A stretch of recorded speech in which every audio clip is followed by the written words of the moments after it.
Assalamualaikum warahmatullahi wabarakatuh. Di sini saya akan menyampaikan materi tentang perencanaan anggaran. Sebelum kami menyampaikan materi tersebut, perkenalkan kelompok kami. Nama saya Muhammad Abdul dan di sebelah kiri saya ada Muhammad Abdul Ghafur dan di sebelah kanan saya ada Muhammad Adil. Apa itu anggaran?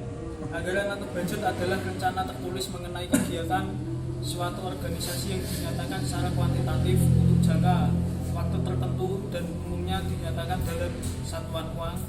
Selain itu dapat juga dinyatakan dalam satuan barang atau jasa. Faktor-faktor yang mempengaruhi penyusunan anggaran. Faktor internal. 1. Penjualan tahun-tahun yang lalu. Yang kedua, kebijaksanaan perusahaan yang berhubungan dengan masalah harga jual, cara pembayaran barang yang dijual, pemilihan saluran distribusi dan sebagainya. Yang ketiga, kapasitas produksi yang dimiliki perusahaan. Yang keempat, tenaga kerja yang dimiliki perusahaan. Yang kelima, modal kerja perusahaan. Yang keenam, fasilitas-fasilitas perusahaan. Perusahaan yang berkaitan dengan pelaksanaan fungsi-fungsi perusahaan baik di bidang pemasaran, produksi, pembelanjaan, administrasi maupun personalia. Faktor-faktor yang mempengaruhi penyusunan anggaran.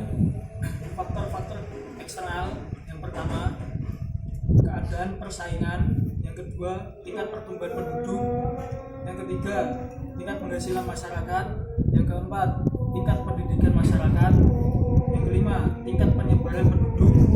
Yang keenam, agama, adat istiadat dan kebiasaan-kebiasaan masyarakat berbagai kebijaksanaan pemerintah baik di bidang politik, ekonomi, sosial, budaya maupun keamanan. Yang terakhir, keadaan perekonomian nasional maupun internasional, kemajuan teknologi dan sebagainya. Prosedur penyusunan anggaran. Tahap pertama, penentuan pedoman anggaran, menetapkan rencana besar perusahaan, membentuk panitia penyusun anggaran. Tahap kedua, persiapan anggaran. Sebelum membuat anggaran, hendaknya terlebih dahulu membuat ramalan atau forecast. Tahap ketiga, penentuan anggaran, menyesuaikan rencana akhir komponen anggaran, mengkoordinasikan dan menelaah komponen anggaran, pengesahan dan pendistribusian anggaran. Tahap keempat, pelaksanaan anggaran, membuat laporan realisasi anggaran. Tujuan dan manfaat anggaran.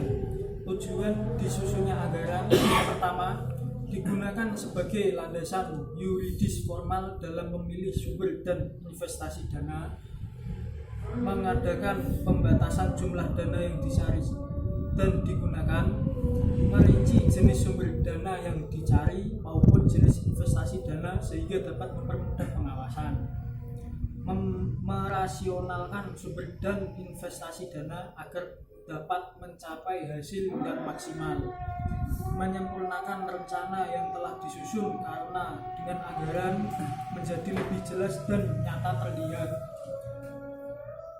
menampung dan menganalisis serta memutuskan setiap usulan yang berkaitan dengan keuangan.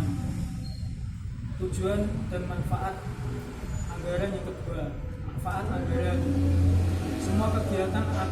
Semua kegiatan dapat mengarah pada pencapaian tujuan bersama, dapat digunakan sebagai alat menilai kelebihan dan kekurangan karyawan, menimbulkan tanggung jawab tertentu pada karyawan, menghindari pemborosan dan pembayaran yang kurang perlu.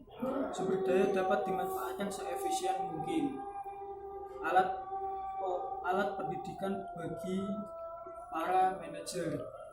Kelemahan anggaran. Yang pertama, mengandung unsur ketidakpastian karena dibuat berdasarkan anggapan. Yang kedua, menyusun anggaran cermat memerlukan waktu, uang, dan tenaga yang tidak sedikit sehingga tidak semua perusahaan mampu menyusun anggaran secara lengkap dan akurat. Yang terakhir, bagi pihak yang dipaksa untuk melaksanakan anggaran dapat mengakibatkan mereka menggerutu dan menentang sehingga anggaran tidak akan efektif. Anggaran dan manajemen anggaran. 1. Pedoman kerja. kedua, alat koordinasian kerja atau coordinating. Yang ketiga, alat pengawasan kerja. Fungsi manajemen, yang pertama planning, kedua organizing, yang ketiga directing, yang keempat coordinating, yang kelima controlling. Selanjutnya materi akan disampaikan oleh teman saya Abdul Ghafur. Saya akan menjelaskan tentang anggaran dan statistik. Yang pertama, statistika dan matematika sangat dibutuhkan untuk menyusun anggaran.